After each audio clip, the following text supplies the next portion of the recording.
சுவை கூடம். இன்னைக்கு நம்ம சேனல்ல என்ன ரெசிபி பார்க்குறோம் அப்படின்னா சவ் சவ் அண்ட் தட்டைப்பயிரெல்லாம் போட்டு ஒரு சூப்பர்பான ரெசிபி தான் பார்க்க போறோம். இது நம்ம டக்குன்னு செஞ்சு முடிச்சிடலாம். அந்த டேஸ்ட்டுமே பார்த்தீங்கன்னா ரொம்ப சூப்பராக இருக்கும். நம்ம ரைஸ்லாம் போட்டு சாப்பிடும்போது வேற லெவல் டேஸ்ட்டாக இருக்கும். ஓகே, நீங்கள் அந்த வீடியோ பார்த்துட்டு வாங்க. அதுக்கு முன்னாடி நம்ம சேனல் சப்ஸ்கிரைப் பண்ணலன்னா மறக்காம சப்ஸ்கிரைப் பண்ணிட்டு அண்ட் பக்கத்தில் இருக்கிற பெல் ஐகானை கிளிக் பண்ணி ஆளுங்கிற ஆப்ஷனை சூஸ் பண்ணிக்கோங்க. ஓகே ஃப்ரெண்ட்ஸ், இப்போ வாங்க இந்த வீடியோக்குள்ள போய் பார்த்துடலாம்.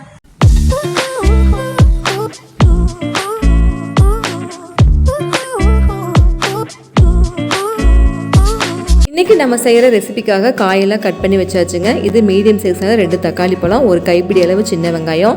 இது ஒரு மேராக்காய்ங்க. எங்கள் ஊரில் இது மேராக்காய்ன்னு சொல்லுவாங்க, ஒவ்வொரு ஊரில் சவ் சவ்னு சொல்லுவாங்க.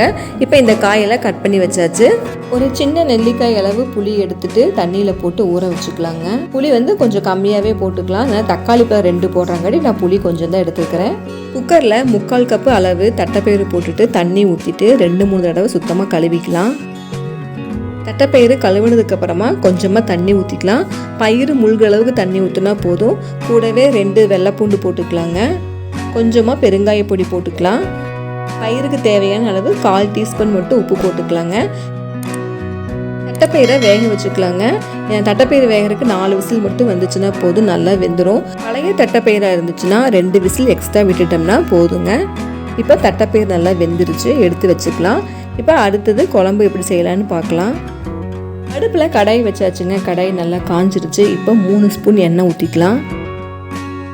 எண்ணெய் நல்லா சூடானதுக்கப்புறமா 1/2 டீஸ்பூன் கடுகு போட்டுக்கலாம்.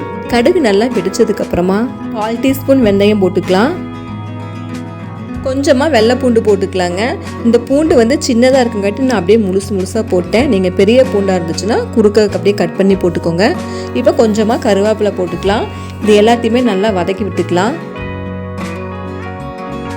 கட் பண்ணி வச்சுருக்கிற வெங்காயம் போட்டுக்கலாங்க. வெங்காயம் பொன்னிறமாக ஆகிற வரைக்கும் நல்லா வதக்கிக்கலாம். வெங்காயம் இந்த அளவு வதங்கிச்சுன்னா போதும். இப்போ கட் பண்ணி வச்சுருக்கிற தக்காளி பழத்தை போட்டு இதையுமே நல்லா வதக்கிக்கலாம். கொஞ்சமாக உப்பு போட்டு வதக்கிக்கலாங்க. அப்போ தான் தக்காளி பழம் சீக்கிரமாக வதங்கும். தக்காளி பழம் எண்ணெயில் மசிஞ்சு சூப்பராக வதங்கிடுச்சுங்க. இப்போ கட் பண்ணி வச்சுருக்கிற அந்த சவ் சவ் இருக்குது பார்த்தீங்களா, அந்த காயை போட்டு இதையுமே நல்லா வதக்கிடலாம். காயில் இருக்கிற தண்ணியெல்லாம் நல்லா சுண்டி காய் நல்லா வதங்கிடுச்சு. இதில் 2 ஸ்பூன் மல்லித்தூள் போட்டுக்கலாம். 1/2 ஸ்பூன் மிளகாத்தூள் போட்டுக்கலாம். கொஞ்சமாக மஞ்சப்பொடி போட்டுக்கலாம்.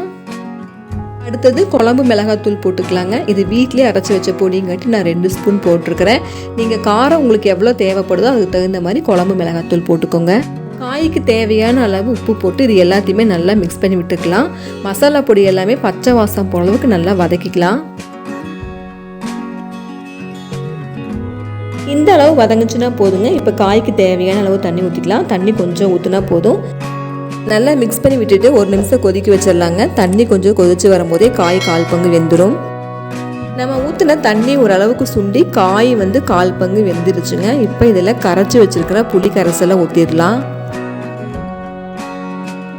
கூடவே கொஞ்சம் தண்ணி ஊற்றி நல்லா மிக்ஸ் பண்ணி விட்டுடலாம். புளி பச்சை வாசம் போன அளவுக்கு நல்லா கொதி வரணுங்க. அது வரைக்கும் வெயிட் பண்ணலாம்.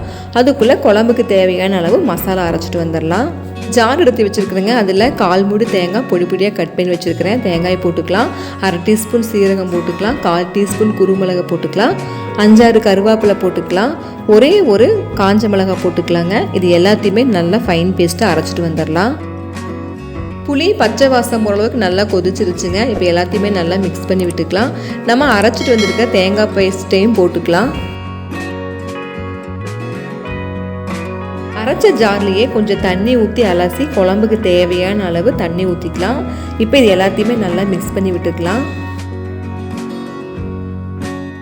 குழம்புக்கு தேவையான அளவு உப்பு போட்டு மிக்ஸ் பண்ணி விட்டுடலாங்க. தேங்காயெல்லாம் பச்சை வாசம் போகிற அளவுக்கு கொதிச்சு வரணும். குழம்பு நல்லா கொதிச்சிருச்சுங்க. இதில் வேக வச்சுருக்கிற தட்டைப்பயிறு போட்டுட்டு நல்லா மிக்ஸ் பண்ணி விட்டுக்கலாம். குழம்போடு சேர்ந்து தட்டைப்பயிறு நல்லா மிக்ஸ் ஆகி உப்பு காரமெல்லாம் நல்லா பிடிக்கணுங்க. அடுப்பை சிம்மில் வச்சு 5 நிமிஷம் நல்லா குழம்பு கொதிக்க வச்சிடலாம். இப்போ 5 நிமிஷம் ஆயிடுச்சுங்க. குழம்பு நல்லா கொதிச்சு பருப்பு காய் எல்லாமே நல்லா மிக்ஸ் ஆகி குழம்பு நல்லா சூப்பராக வந்துருச்சுங்க. குழம்பு இந்த பதத்துக்கு இருந்துச்சுன்னா போதுங்க. ஆறுச்சுன்னா இதுவே கெட்டியாயிரும். இதுக்கு மேலே அடுப்பில் இருந்துச்சுன்னா ரொம்பவே கெட்டியாக வந்துடும். இப்போ பாருங்கள், குழம்பு அளவு கரெக்டாக இருக்குது. இதில் 1/2 டீஸ்பூன் நெய் ஊற்றிக்கலாங்க. நெய் ஊற்றுனதுக்கப்புறமா கொதிக்க வைக்க வேண்டாங்க, அடுப்பு ஆஃப் பண்ணிடலாம். நம்ம செஞ்ச தட்டைப்பயிறு சவ் சவ் குழம்பு ரொம்ப சூப்பராக வந்திருக்குது. இந்த குழம்பு இட்லி தோசைக்கெல்லாம் ரொம்ப நல்லா இருக்குங்க. ஒயிட் ரைஸுக்கெல்லாம் ரொம்ப சூப்பராக இருக்கும். ஒரு கரண்டி குழம்பு இருந்தாலே ஒரு தட்டு சோறு சாப்பிட்லாம், அவ்வளோ டேஸ்டியாக இருக்கும். எப்பவும் நீங்கள் செய்கிறத விட இந்த மாதிரி குழம்பு நீங்கள் செஞ்சு பாருங்கள், ரொம்ப சூப்பராக இருக்கும்.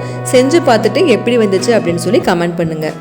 ஓகே ஃப்ரெண்ட்ஸ், இன்றைக்கி இந்த வீடியோவில் தட்டைப்பயிறு அண்ட் சவ் சவ்லாம் போட்டு ரொம்ப சூப்பரான குழம்பு தான் பார்த்துருப்போம். நீங்கள் எல்லாருமே வீடியோ ஃபுல்லாக பார்த்துருப்பீங்க. உங்களுக்கு வீடியோ பிடிச்சிருச்சுன்னா மறக்காமல் லைக் ஷேர் அண்ட் கமெண்ட் பண்ணிக்கோங்க. அண்ட் நீங்கள் நம்ம சேனல் சப்ஸ்கிரைப் பண்ணனா மறக்காமல் சப்ஸ்கிரைப் பண்ணிக்கோங்க. ஓகே ஃப்ரெண்ட்ஸ், நம்ம இந்த மாதிரி நெக்ஸ்ட் வீடியோவில் சந்திக்கலாம். டாடா ஃப்ரெண்ட்ஸ், பாய்.